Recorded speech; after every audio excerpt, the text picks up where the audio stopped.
अरे सर, आप इतने दिनों बाद मिल रहे हो? अरे ये क्या कर रहे हो? कौन हो तुम? मेरे पैर क्यों छू रहे हो? अरे सर, आपने मुझे पहचाना नहीं? मैं फिरोज। फिरोज? कौन फिरोज? मैं किसी फिरोज के बारे में नहीं जानता।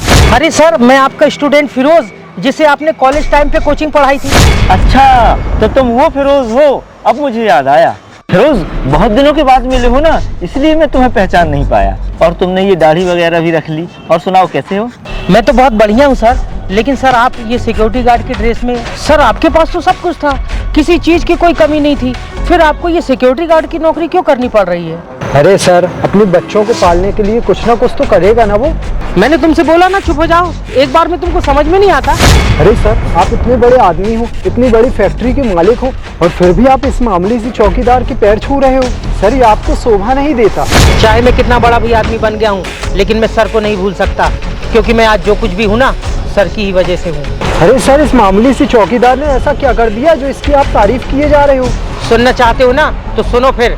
जिस टाइम पे मैं एमबीए की कोचिंग करने सर के पास जाता था ना, उसी टाइम पे मेरे पिताजी का देहांत हो गया था। और उस टाइम पे हमारे घर के हालात ऐसे हो गए थे कि मैं सर की कोचिंग की फीस भी नहीं दे पा रहा था।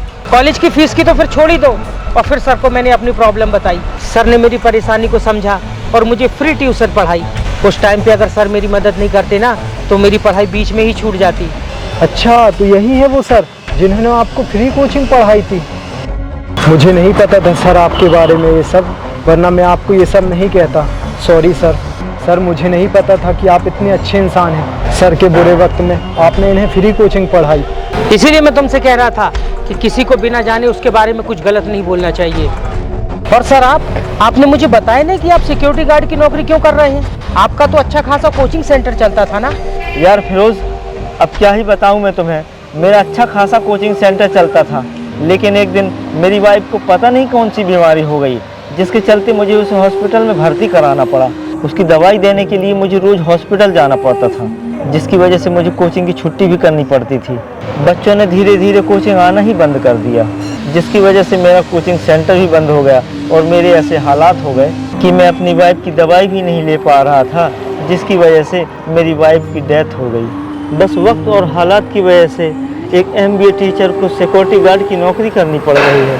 सर, आज मैं जो कुछ भी हूँ ना, आप ही की वजह से हूँ। अब आपको ये सिक्योरिटी गार्ड की नौकरी करने की कोई ज़रूरत नहीं, क्योंकि मैं आज ही अपने मैनेजर से आपके लिए एक अच्छी सी नौकरी का इंतज़ाम कर दूंगा। रोज, तुमको मेरी वजह से इतनी परेशानी उठाने की कोई ज़रूरत नहीं है। सर, आपने मेरे लिए इतना कुछ किया है, तो क्या मैं आपके लिए कुछ नहीं कर सकता? आप चलिए मेरे साथ।